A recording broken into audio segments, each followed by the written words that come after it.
MCR Pure Cotton Club, formals and casual shirts. பாரம்பரியமான சுவையான புது அறிமுகம் KTV True Value Bronadile.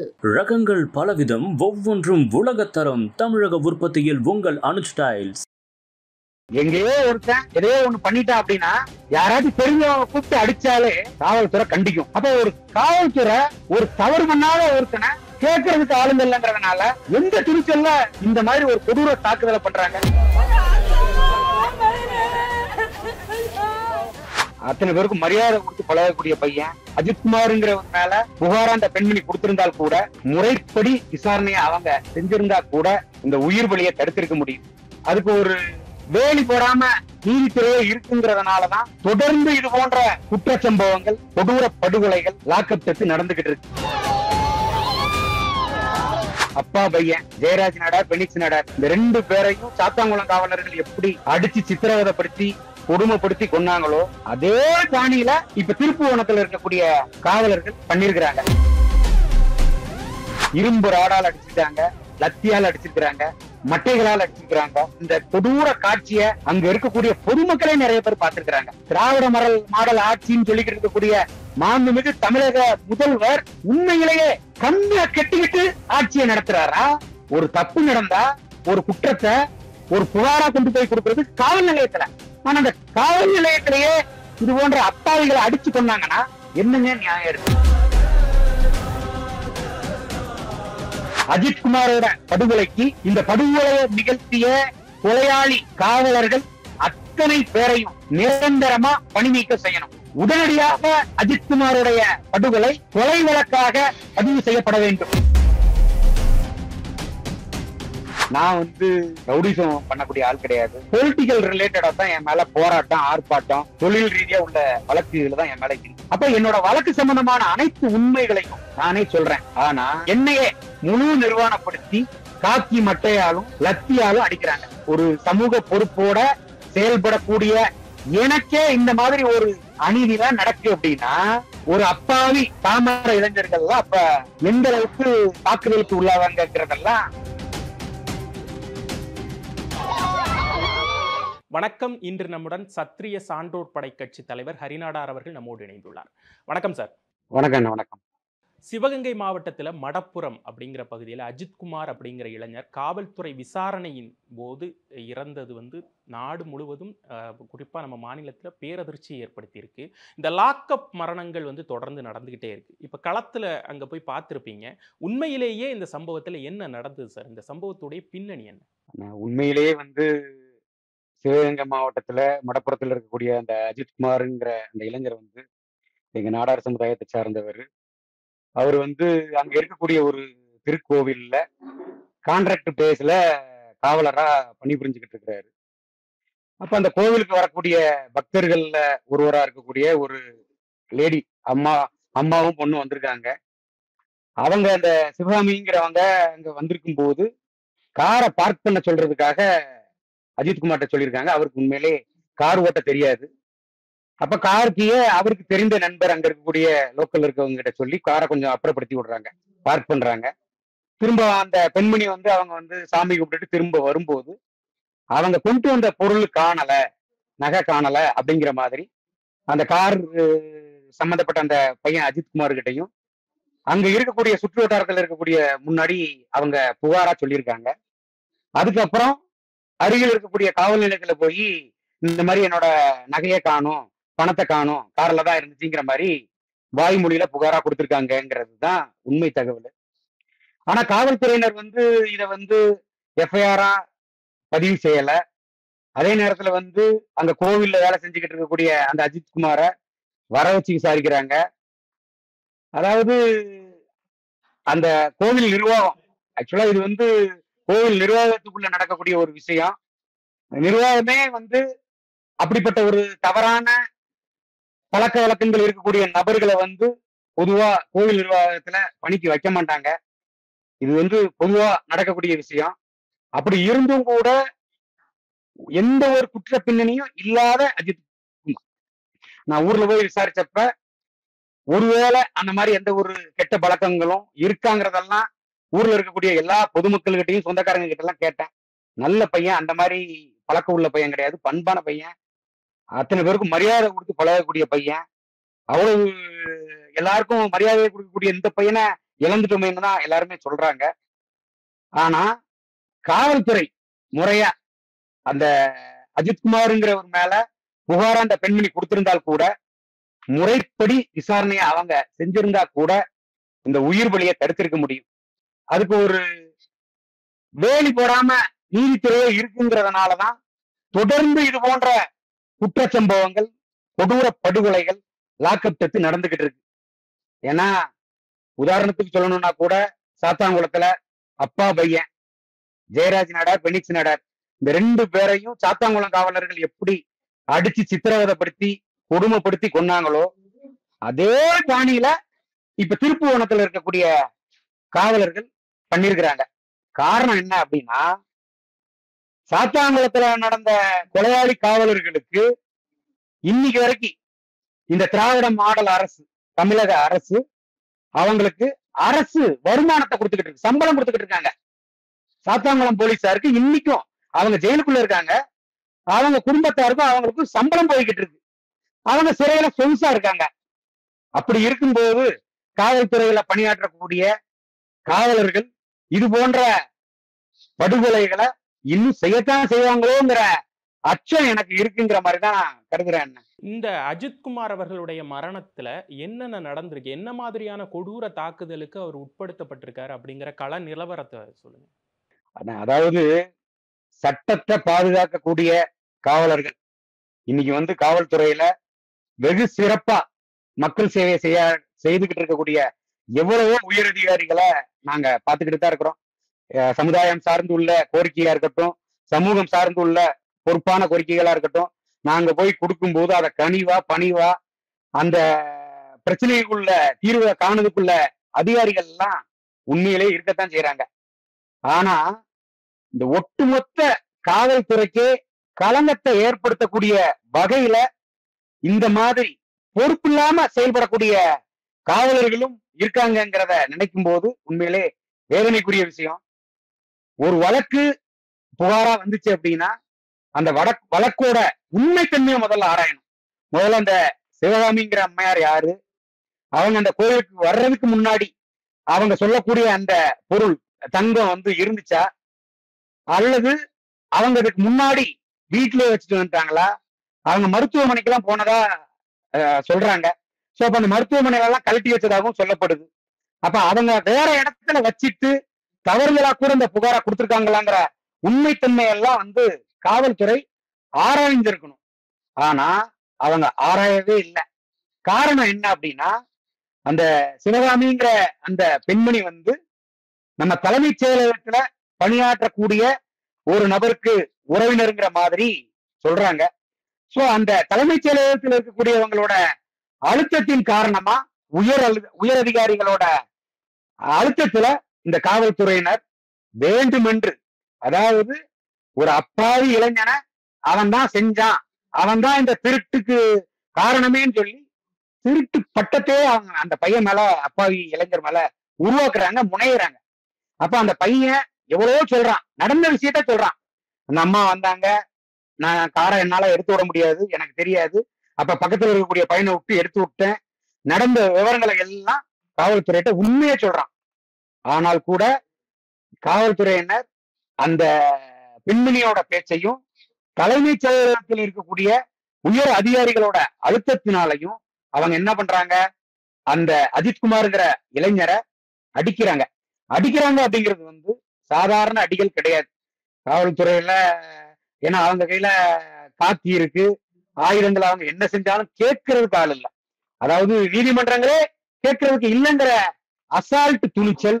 நம்ம என்னதான் அயோக்கியத்தனம் பண்ணினாலும் அவங்க கேட்க மாட்டாங்கிற துணிச்சல்ல அடிக்கிறாங்க. இரும்பு ராடால் அடிச்சிருக்காங்க, லத்தியால் அடிச்சிருக்கிறாங்க, மட்டைகளால் அடிச்சிருக்கிறாங்க. அங்க இந்த கொடூர காட்சிய அங்க இருக்கக்கூடிய பொதுமக்களே நிறைய பேர் பார்த்திருக்கிறாங்க. ஆனா துணிந்து காவல்துறையிட்ட போய் கேட்க பயந்துருக்காங்க. ஏன் அப்படின்னா, அவங்க மேல தேவையில்லாம இந்த வழக்கோட சேர்த்து இந்த வழக்கு கூட சம்பந்தப்படுத்தி வழக்கு புனையப்பட்டுருமோன்னு சொல்லி பயந்து பொதுமக்கள் உண்மையிலே வேடிக்கை பார்த்துக்கிட்டு இருந்திருக்காங்க. காரணம், சாத்தான்குளத்துல நடந்த காவலருக்கு உரிய தண்டனை உடனே கிடைச்சிருந்ததுன்னா உண்மையிலேயே ஊர் பொதுமக்கள் இந்த இடத்துல அந்த காவலர்களை தட்டி கேட்டிருப்பாங்க. அவன் தான் தப்பு பண்ணல, அவனை ஏன் அடிக்கிறீங்கன்னு சொல்லி துணிஞ்சு கேட்டிருப்பாங்க. ஆனா அதுக்கு இப்ப இருக்கக்கூடிய நீதியரசர்களும் நடந்துகிட்டு இருக்கக்கூடிய ஆட்சியாளர்களோட மெத்தன போக்குனால காவல்துறையினரை கேள்வி கேட்க ஆள் இல்லாம போயிடுச்சுங்கிற துணிச்சல்ல இந்த கொடூர தாக்குதலை பண்ணிருக்காங்க. தண்ணி கேட்டிருக்காங்க, குடிக்கிறதுக்கு தண்ணி கேட்டிருக்காப்புல, அடி தாங்க முடியாம உயிர் பயத்துல தண்ணி கேட்டிருக்காப்புல. அந்த தண்ணியில மிளகாய் பொடிய கரைச்சி கொடுத்துருக்காங்கன்னா அப்ப அந்த காவல்துறையினரோட மனநிலை என்னவா இருக்கும் சொல்லுங்க. உண்மையிலேயே இந்த ஒரு காவல்துறை பொறுப்புக்கு வர்றதுக்கு இன்னைக்கு எவ்வளவோ படித்த இளைஞர்கள் குடும்ப சூழ்நிலையை கருத்துல கொண்டு எவ்வளவோ ட்ரைனிங்க்கு போயிட்டு இந்த அரசு வேலை கிடைச்சிடாதான்னு ஏக்கத்துல இருக்காங்க. அந்த மாதிரி ஏக்கத்துல இருக்கக்கூடிய உண்மையிலேயே சமூக பணி ஆற்றணுங்கிற அந்த மாதிரி பொறுப்பானவங்களுக்கு இந்த காவல்துறையில பணியை கொடுத்தா உண்மையிலேயே நல்லா இருக்கும்.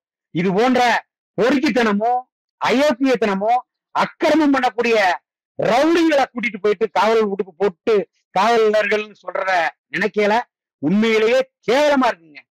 அதாவது எங்கேயோ ஒருத்தன் எதையோ ஒண்ணு பண்ணிட்டா அப்படின்னா யாராச்சும் தெரிஞ்சவங்க கூப்பிட்டு அடிச்சாலே காவல்துறை கண்டிக்கும்.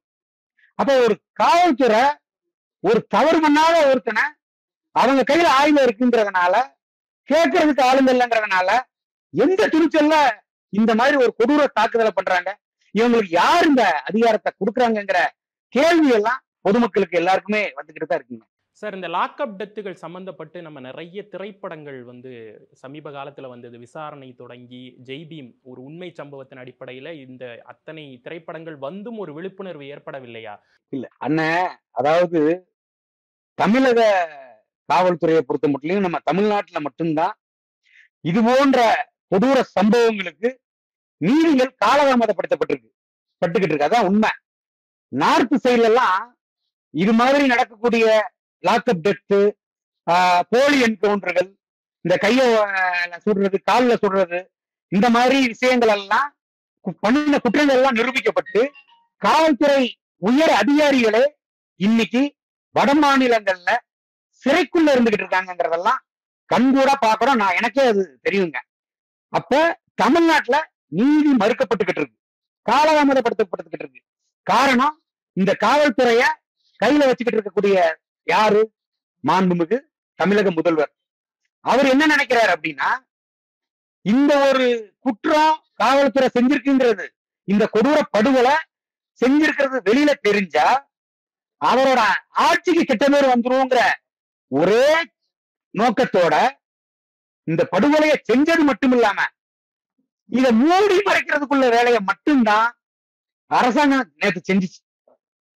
அந்த சகோதரர் அஜித்குமாரோட பாடியை வாங்குறதுக்கு, உடலை வாங்குறதுக்கு மருத்துவமனைக்கு அந்த சகோதரரோட தாயாரையும் அவரோட சகோதரரையும் கையெழுத்து போடுறதுக்கு தமிழ்நாட்டோட காவல்துறை உயர் அதிகாரிகள் எத்தனை பேர் அங்க மடப்புறத்துக்கு வந்து குமிஞ்சு இருந்தாங்க தெரியுமா?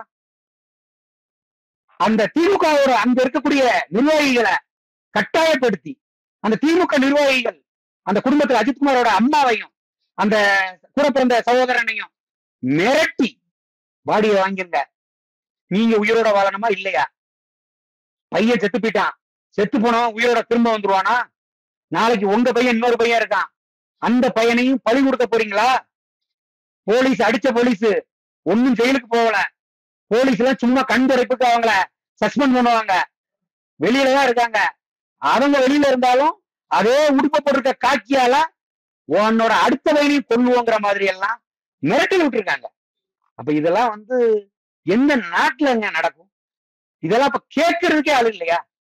திராவிட மாடல் ஆட்சின்னு சொல்லிக்கிட்டு இருக்கக்கூடிய மாண்புமிகு தமிழக முதல்வர் உண்மையிலேயே கண்ணை கட்டிக்கிட்டு ஆட்சியை நடத்துறாரா அல்லது காதுகளை இருக்க கட்டிக்கிட்டாரான்னு தெரியலையே.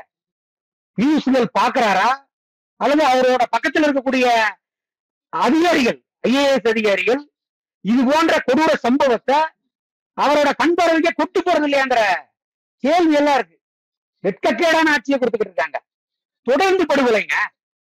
ஒரு தப்பு நடந்தா ஒரு குற்றத்தை ஒரு புகாரா கொண்டு போய் கொடுக்கறது காவல் நிலையத்துல. ஆனா அந்த காவல் நிலையத்திலேயே இது போன்ற அப்பாவிகளை அடிச்சு கொண்டாங்கன்னா என்னங்க நியாயம் இருக்கு? சரி, இதுக்கு ஒரு நீதியரசர்கள் இருக்காங்க. அந்த நீதியரசர்களாவது இந்த இது போன்ற ஒரு கொடூர குற்றத்தை செய்யக்கூடிய காவல்துறை அதிகாரிகளை என்ன பண்றாங்க? சாதாரணமா அடிச்சு காலை உடைச்சு கொண்டு போறாங்க, கையை உடைச்சு கொண்டு போறாங்க. என்ன போலீஸ் எதுவும் தொந்தரவு பண்ணாங்களா? அந்த இடத்துல அந்த அடிய வாங்கின அந்த குற்றவாளி சொன்னா கூட அத முறையா எழுதுறதுக்கு நீதியரசர்கள் இன்னைக்கு இருக்காங்களான்னு பார்த்தா உண்மையிலேயே 100% பேர் வேணா இருப்பாங்க. 90% பேர் இது ஒரு சிஸ்டமேட்டிக்காவே கொண்டு போறாங்க. ஹாஸ்பிட்டலுக்கு அதே மாதிரி கொண்டு போனா உண்மையிலேயே அவங்களுக்கு அடிபட்டு இருக்கா, அந்த அடிபடுறதுக்கு தேவையான மருத்துவத்தை பார்க்கணுமா, முதலுதவியை செய்யணுமான்னு கூட செய்ய மாட்டேங்கிறாங்க. சாத்தாங்குளம் தந்தை மகன் ஜெயராஜ் பண்ணி படுகொலையிலே உண்மையிலேயே சிறையில இருக்காங்க 9 பேரு. ஆனா அந்த வழக்கிலே அந்த மேஜிஸ்ட்ரேட் இன்னைக்கு வரைக்கும் கைது செய்யப்படல. அந்த அவங்களுக்கு முதலுதவி சிகிச்சை எடுத்த மருத்துவர் இன்னும் கைது செய்யப்படல. அவர்களை ரிமாண்ட் செஞ்ச சிறைத்துறை ஜெயிலர் இன்னும் கைது செய்யப்படல. அதுக்கே நீதி வராம இருக்கு. அப்ப இது போன்ற சிஸ்டமே சரியில்லாம இருக்கு. ஒரு பொறுப்பு இல்லாம போலீஸ்காரங்க கொண்டு வந்தா மேஜிஸ்ட்ரேட் கையெழுத்து போட்டு ரிமாண்ட் அனுப்புறாங்க, ஜட்ஜி கையெழுத்து போட்டு உடனே ரிமாண்ட் அனுப்பிடுறாங்க. டாக்டர்கிட்ட போனா போலீஸ்காரங்க கூட்டு வராங்க, அடிச்சு காலை உடைச்சா கூட சிட்டு அப்படின்னு சொல்லி கையெழுத்து போட்டு கொடுத்து அனுப்பிடுறாங்க. ஜெயிலுக்குள்ள எஸ்பி கூப்பிட்டு சொல்லிட்டாரு, டிசி கூப்பிட்டு சொல்லிட்டாரு, கமிஷனர் கூப்பிட்டு சொல்லிட்டாருன்னு சொல்லி ஜெயிலுக்குள்ள உடனே அவங்க எடுத்துக்கிறாங்க. நியாயமா என்ன செய்யணும்? உண்மையிலேயே காவல்துறையினர் என்ன பண்ணணும்? ஒரு குற்ற சம்பவத்துல ஒரு குற்றவாளி ஈடுபட்டா அந்த குற்றத்தை நிரூபிக்கிறதுக்கு என்னெல்லாம் செய்யணும்? அந்த குற்றத்தை குற்றப்பத்திரிகையை தாக்கல் பண்ணி விரைந்து சாட்சிகள் களையப்படாம உடனடியா அவங்களுக்கு தண்டனையா வாங்கி கொடுக்கிறதுக்கு முழுசா காவல்துறை வேலை செஞ்சாலே குற்றங்களே நடக்காத. இதைத்தான் இந்த காவல்துறை செய்ய மாட்டேங்குத. அதுதானே வருத்தமா இருக்கு. இப்ப சார், நீங்க இந்த மாதிரியான வழக்குகள்ல உங்களுக்கு சிறைவாசம் ஏற்பட்டு அதனால ஏற்பட்ட துயரங்கள்லாம் கடந்த காலங்கள்ல நீங்க பதிவு பண்ணிருப்பீங்க. உங்களுடைய தனிப்பட்ட அனுபவத்துல உங்களுக்கு நேர்ந்தது, நீங்க பார்த்தது, அப்போ காவல்துறையுடைய தாக்குதல்கள் என்ன மாதிரி இருக்கும்? அண்ணா, என்னையே பெங்களூர்ல கர்நாடகா போலீஸார் என்ன பெங்களூர் மத்திய குற்றப்பிரிவு போலீஸார் என்ன காவல் எடுக்கிறாங்க, வழக்கு விஷயமா விசாரிக்கிறாங்க. நான் வேற கேட்டகரியில உள்ள ஆள் கிடையாது, ரவுடிசம் பண்ணக்கூடிய ஆள் கிடையாது, என் மேல கிரிமினல் ஆக்டிவிட்டிஸ் கேசஸ் எதுவுமே கிடையாது. பொலிட்டிக்கல் ரிலேட்டடா தான் என் மேல போராட்டம், ஆர்ப்பாட்டம், தொழில் ரீதியா உள்ள வழக்குகள் தான் என் மேல இருக்கு. அப்ப காவல்துறையினருக்கு நான் பூரண ஒத்துழைப்பு கொடுக்குறேன். ஏன்னா நான் அவ்வளவு உயர் அதிகாரிகளை போய் சந்திக்கக்கூடிய ஆள். அது கமிஷனரா இருக்கட்டும், எஸ்பியா இருக்கட்டும், டிஜிபியா இருக்கட்டும், டிஐஜியா இருக்கட்டும், அந்த மாதிரி உயர் அதிகாரிகள் எல்லாம் போயிட்டு பொது பிரச்சனைகளுக்கு அணுகக்கூடியவன். அப்ப காவல்துறை அதிகாரிகள்கிட்ட எப்படி நடக்கணுங்கிற அணுகுமுறை எனக்கே தெரியும். அப்ப என்னோட வழக்கு சம்பந்தமான அனைத்து உண்மைகளையும் நானே சொல்றேன். ஆனா அந்த காவல்துறையினருக்கு யாரோட அழுத்தத்துல அவங்க வேலை செஞ்சாங்கன்னு எனக்கு தெரியல.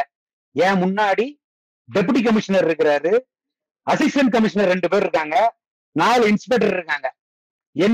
என்னையே ஒரு அரசியல் களத்துல ஒரு பொது தளத்துல ஒரு தொகுதியில கேண்டிடேட்டா வேட்பாளரா நின்று ஆலங்குளம் தொகுதியில 37,726 வாக்குகள் பெற்ற ஒரு நபரை முழு நிர்வாணப்படுத்தி காக்கி மட்டையாலும் லத்தியாலும் அடிக்கிறாங்க. அடிக்க வேண்டிய அவசியமே அந்த இடத்துல இல்ல. அந்த இடத்துல அவங்க சொன்ன வார்த்தை என்ன தெரியுமா? நீ காவல்துறையினரையே எதிர்த்து நீ போராட்டம் ஆர்ப்பாட்டம் எல்லாம் நீ பண்ணின ஆளுதானே, இனிமேல் இது மாதிரி எப்படி நீ போராட்டம் நீ தமிழ்நாட்டுல பண்றேன்னு பாக்குறேன் அப்படிங்கிற அந்த வார்த்தையை சொல்றாங்க. இனிமேல் நீ எப்படி அடுத்து தேர்தல் களத்துல நீ நிற்ப, நீ எப்படி ஓட்டு கேட்க போவ அப்படிங்கிறத நான் பாக்குறேன்னு சொல்லி என்ன முழு நிர்வாணப்படுத்தினாங்க. நான் கெஞ்சுறேன், கதறேன், ஏன் சார் இந்த மாதிரி பண்றீங்க, நான் என்ன தப்பு பண்ணிட்டேன், இந்த மாதிரி ஏன் என்ன குடும்பப்படுத்துறீங்கன்னா நான் கதறேன். அப்ப எனக்கே ஒரு சமூக பொறுப்போட செயல்படக்கூடிய எனக்கே இந்த மாதிரி ஒரு அநீதிலாம் நடக்கு அப்படின்னா ஒரு அப்பாவி பாமர இளைஞர்கள்லாம் அப்ப எந்த அளவுக்கு தாக்குதலுக்கு உள்ளாவாங்கிறதெல்லாம் கடவுளுக்கு தான் வெளிச்சங்க. அஜித்குமார் அவர்களுடைய இந்த சம்பவத்துக்கு உங்களுடைய கோரிக்கை என்னவா இருக்கு? அண்ணன் முறையா, அதாவது இந்த குற்ற வழக்குல இது கண்துடைப்புக்காக அரசாங்கம் சஸ்பெண்ட் பண்ணியிருக்கேன்னு சொல்லியிருக்காங்க. தயவு செய்து மாண்புமிகு தமிழக முதல்வர், ஏன்னா தேர்தல் வரப்போகுது 2026, ஏற்கனவே திமுக கவர்மெண்ட்டுக்கு ஒட்டுமொத்த தமிழகத்திலையும் கெட்ட பேர் வந்துருச்சுங்கிறது அவரோட நாலேஜுக்கு இருக்கா இல்லையாங்கிறது தெரியாது. ஒருவேளை இந்த காணொலியாவது தமிழக மாண்புமிகு முதல்வர் அவர்கள் கவனத்துக்கு கொண்டு போக அதிகாரிகள் ஒத்துழைப்பு கொடுங்க. மாண்புமிகு தமிழக முதல்வருக்கு எங்கள் சத்திரிய சான்றோர் படை கட்சியின் சார்பாகவும் சரி, ஒட்டுமொத்த நாடார் சமுதாயத்தின் சார்பாகவும் சரி, தமிழ் சமூகத்தின் சார்பாகவும் இந்த காணொலி வாயிலா சொல்லக்கூடிய கோரிக்கை என்னன்னா, திருப்புவன காவல்துறையினர் நடத்திய இந்த கொடூர படுகொலைக்கு, அஜித்குமாரோட படுகொலைக்கு, இந்த படுகொலையை நிகழ்த்திய கொலையாளி காவலர்கள் அத்தனை பேரையும் நிரந்தரமா பணி நீக்கம் செய்யணும். உடனடியாக அஜித்குமாருடைய படுகொலை கொலை வழக்காக பதிவு செய்யப்பட வேண்டும். இந்த படுகொலைக்கு காரணமாக தூண்டுதலாக இருந்த, அது எந்த அதிகாரியாக இருந்தாலும் சரி, தலைமை செயலக அதிகாரியாக இருந்தாலும் சரி, காவல்துறை சார்ந்த உயர் அதிகாரிகளாக இருந்தாலும் சரி, அவர்கள் அனைவரையும் வழக்குகள்ல சேர்க்கப்பட்டு அவர்களையும் கைது செய்யப்பட வேண்டும். சஸ்பெண்ட் செஞ்சிருக்கோம் சொல்லக்கூடிய இந்த கண்துடைப்பெல்லாம் விட்டுட்டு இந்த கொலையாளி காவலர்கள் அத்தனை பேரையும் கைது செய்து சிறையில் அடைக்கணும். அதே போல கைது செய்தால் மட்டும் போதாது, அரசு ஊழியர்களாக இருக்கக்கூடிய அனைவருடைய ஊழியத்தையும் உடனடியாக நிறுத்தணும். ஏன் அப்படின்னா, சாத்தாங்குளம் கேஸ்ல இன்னைக்கு வரைக்கும் அந்த கொலையாளி காவலர்களுக்கு சம்பளம் போய்கிட்டு இருக்கு.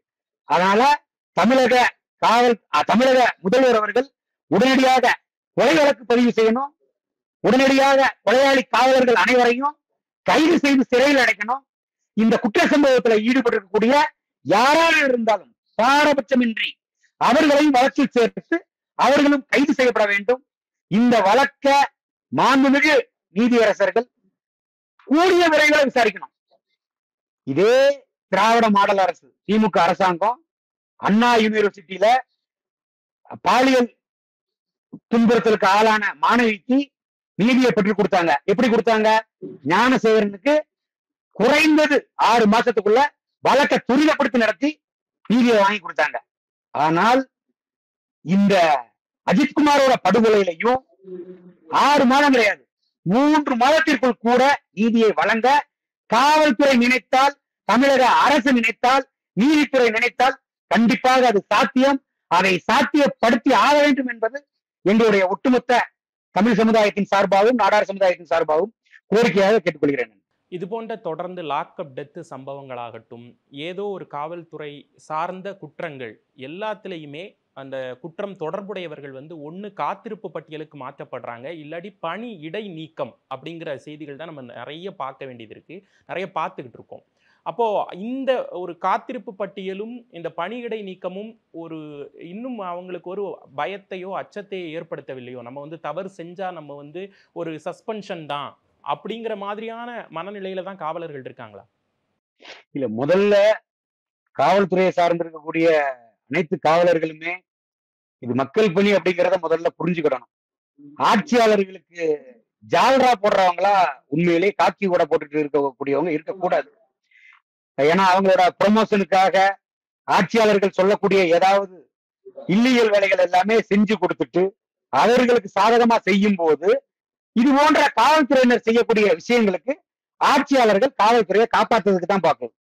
உண்மையிலேயே மாண்புமிகு தமிழக முதல்வர் உடனடியா இவங்களெல்லாம் நிரந்தர பணி நீக்கம் செய்து உடனே கைது செய்திருக்கணும். வழக்க உண்மையிலே இது கொலை வழக்கா பதிவு செய்திருக்கணும்.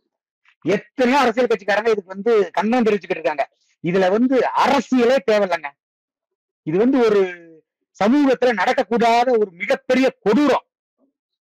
இது ஒரு சாதாரண ஒரு ஆள், சாதாரண ஒரு நபர் அவரோட உயிரை காப்பாற்றுறதுக்காக கூட ஒருத்தரை கொலை செய்யறதே தப்பு அப்படிங்கறதுதான் எல்லாரும் சொல்லக்கூடியது. அப்போ ஒரு பொறுப்பு இருக்கக்கூடிய ஒரு காவல்துறையில் இருக்கக்கூடியவங்களே அவங்க சட்டத்தை விரோதமா பயன்படுத்தினாங்கன்னா இதை ஒருபோதும் ஏத்துக்க முடியாது. இதுக்கு நீதியரசர்கள் தான், மாண்புமிகு தமிழக உயர் நீதிமன்ற தலைமை நீதிபதி அவர்கள் எல்லாம் இது போன்ற விஷயத்த கூடுதல் கவனம் செலுத்தி நீதியை வழங்கணும். அவங்க கொடுக்கிற ஜட்ஜ்மெண்ட் ஒண்ணுமே இல்லைங்க. இது போன்ற ஒரு குற்றத்துல ஒண்ணு கிடையாது. இதே அஜித்குமாரோட கொலை வழக்குல சம்பந்தப்பட்ட அத்தனை வரையும் கொலை வழக்கா பதிவு செய்து அத்தனை வரையும் கைது செய்து வெளியிலே கொடுக்காம 3 மாசத்துக்குள்ள ஜட்ஜ்மெண்ட் மட்டும் அத்தனை பேருக்கும் ஆயுள் முழுவதும் சிறை, தூக்கு தண்டனை அப்படின்னு தண்டனையை கொடுக்கட்டும். அதுக்கு அடுத்து காட்சி உடுப்பு போட்டிருக்கிற எந்த காவலராட்சி எந்த ஒரு பாமர எளிய மக்களை விட்ட லட்சிய வச்சு அடிக்கிறாங்களா, அல்லது